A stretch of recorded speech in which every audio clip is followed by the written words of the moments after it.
zviviri murombo munhu asina mari rombe munhu asingazive zvinhu zvakakosha. When your value system is skewed, unenge uri rombe. Kureva kuti even mari ukaibata haunyazoziva value yayo, zvekuti unogona kuita zvinhu zvinoshamisa vanhu nemari. Saka munhu asingazive kukosha kwezvinhu irombe, kunyange zvinhu zvacho ainazvo akasaziva ukosha hwazvo irombe. Okay. So I'll give you an example of rombe. One of marombe ari padhuze anouya mumusoro mangu ndiWicknell Chivhayo. Irombe.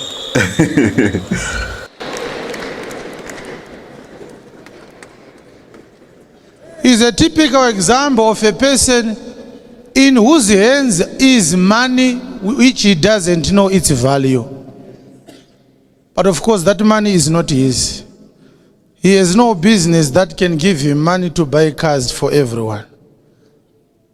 But I will give you an example of why I said he's a vagabond. Think about what he could do with just $2 million if he had decided to build a hospital just for a local district, say in Glenview or in Chitungwiza. You buy a car worth 200,000 for a person who has nowhere to stay, who is a tenant in a flat. Notengera munhu asina pekugara motikari 150,000. Munhu iyeye oto kuti maita basa, otobuda nemota achidriver. Inoserviswa mari motikari 100. What is the cost of maintenance?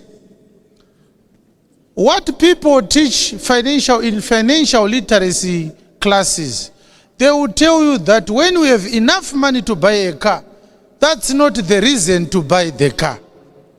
You need to understand the cost of maintenance. All right? The cost of maintenance will tell you, I can't afford this car, even when the money is in your hands to buy it. But can you buy a new set of tires without borrowing from the bank? How can you put used tires on a brand new car? Animu remember, pane kama ka screenshot kakasirculate kachitizvo Sulu azoonekwa achidira $10 mu Mercedes Benz yaakatengerwa iyaya. And you know, my argument was always that kana kuti these are musicians, right? And my musicians edu emuZimbabwe kutengerwa mota, while it is a commendable thing kuti munatengerwa mota, but problem ndeyekuti the cost of maintaining that car, we're not just talking about njaira sefuel, we're talking about zvinhu zvinodiwa. Let's say wairoverwa kana kuti yaroverwa whether side mirror or something like that. How much are you going to fork out for you to maintain that car? And not only that, these are artists, and the reason why these artists are now on the begging queue, the music industry is not paying. And the music industry is not paying. What more can you do to empower these people? Giving them a car is giving them a liability. In an argument, yeah. And I tend to agree with Apostle Chiwenga that this defies a bit of logic to say you are buying people motor. But the same people, they need to build home studio, want equipment, okay, I can sponsor my shows, maybe 10 or 15 my shows, I would tour the country. Because some of them, they can't even afford kuta my shows in different places, because anyways ndikaenda ikoko ndakatonyura ndakatodi mari yacho inenge yakato ndogona kutonyura mari yacho yese. You get it? So these are some of the things that you could do. Okay, I'm putting 10,000 into cheapers promotions kuti sponsor mashows ese asulu ari kuita muZimbabwe. Now you have empowered the person, right? Or now that music industry has kubhadhara, I'm empowering all these musicians with maybe 50,000 a startup fee yekuti atange business rake. Munhu otenga kana tuckshop zvake mutown ototanga kutotengesa. You understand? For me, ini ndofunga kuti ndozvinenge zviri sensible. Oitawo an income generating project inoita kuti asazodzokera paqueue achibhega. That's my thinking. Do you know that there are certain cars that you are driving right now, which if they are sold, somebody will not buy 4 tires for his car. Kune munhu ane motikari izvezvi yekuti ikatengeswa haitenge matai emwe motikari pasina marimu, matai chete. Hallelujah. But there's nothing wrong in asking a brother for help. The manner in which men ask for help is not when you go public like that and ask a Stranger to donate a car. And the stranger asks you to declare your allegiance to his political party, and you back like a little puppy to support a rogue political organization because of a donation of a stupid car. How can you sell your dignity for aluminium and tin and copper and chromium and rubber? It's embarrassing. Do you look at me carefully? Do you think I can do that? Tangarini. Never. So ndonyaya iripo, guys. Tell me what you think about what Apostle Chiwenga has said. I know Wicknell Chivhayo will watch this video and probably you give a response. And probably you hear insults and all of that. But personally, I would say, if the idea or the thinking of saying, let's empower these influencers, for the purposes of saying kuti toda kuti vave vange vari kusapota musangano and everything, fair and fine. But giving them cars is actually not good. I would be happy kana hunzi avhurwa a farm avunzi, all right, tawana farm rekuti uyu aite project dzake dzenguruve, tawana farm rekuti uyu aite zvakati maprojects ake anoita kuti asustain upenyu hwake, anoona, outside music. Personally, that's what I would feel would be a good thing to do. Talking to ZANU-PF, that would be a good thing to do. Giving them cars, to me, it's not the way to go. Give them something that it can sustain. Because they always say, give a man a fish, you eat it for one day, but if giving him a fishing rod and a fishing hook, you eat it for the rest of his life. So these people that are in the music industry, they are struggling, or they are artists or whatever.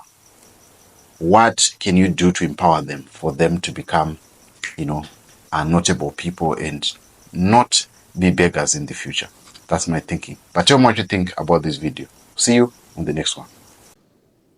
My advice to women is that if the man who begged a car from Wicknell Chivhayo is your husband, you are a widow.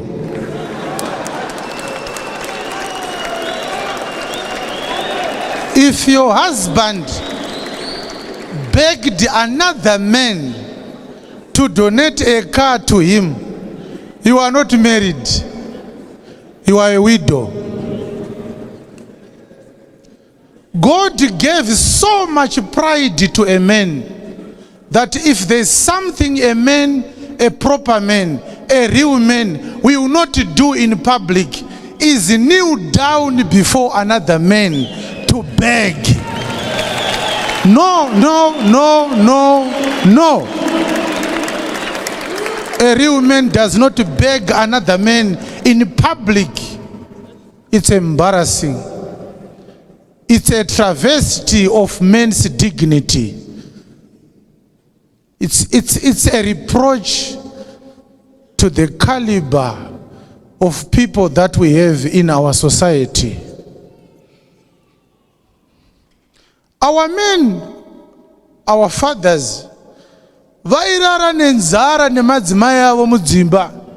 Mukoma ine firiji akazara huku mukoma wake achinyara kuti mukoma kumba hakuna kumira mushe, ndipewo muriwo ndinozotenga kana mari yangu yapinda. Ndakanga ndaita zvikwereti zvakawanda mwedzi wakapera. Varume vedu vekare vaidya sadza nesauti nemadzimai avo, vaine madzikoma nemasupermarket muruzevha, vachipreserva dignity yavo. Those are the men that we know. Hallelujah. But there's nothing wrong in asking a brother for help. The manner in which men ask for help is not when you go public like that. If there's a man standing to you or something that looks like a man, ask him, are you a man?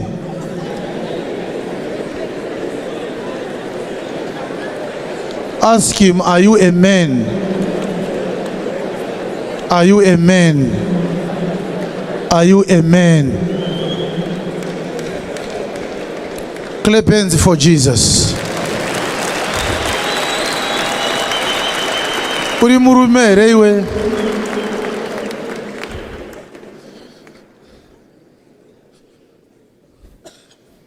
Munhu waifanirwa kubatsira neadvice semwana wakupfugama uchimuti vanhingi nekuti ane mari yenyika yaari kushandisa inofanirwa kuvaka zvipatara, ndo yaakutengera mamusicians motokari. Imari yenyika iyayi, haisi mari yemunhu iya, imari yenyika iyayi. Isu tinozviziva tiri vanhu vaMwari, tiri vanhu vemweya, tinozvitaura kana kutopinda mukoti tozvitaura. Imari yenyika iyayi. A man does not do that, my dear. It's embarrassing.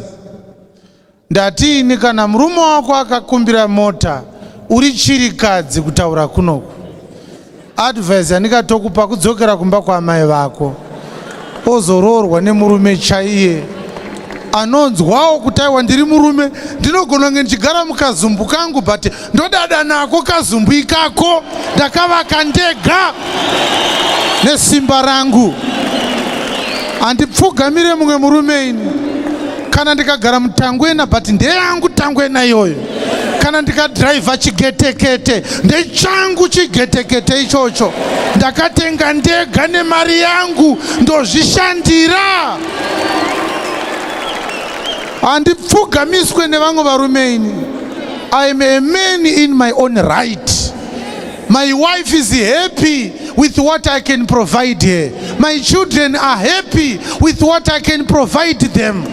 No man under the sun who humiliate me like that.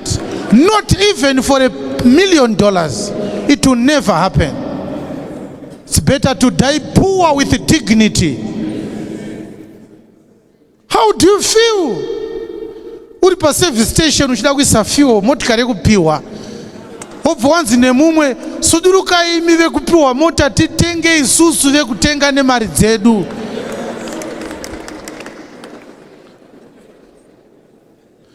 Saka izve zvamai vako vakakuti makorokoto ndei makorokoto acho. Bvunza ari paside pako kuti makorokoto anenge ari ei. Ndimi kama makapinda makabuda nenyika.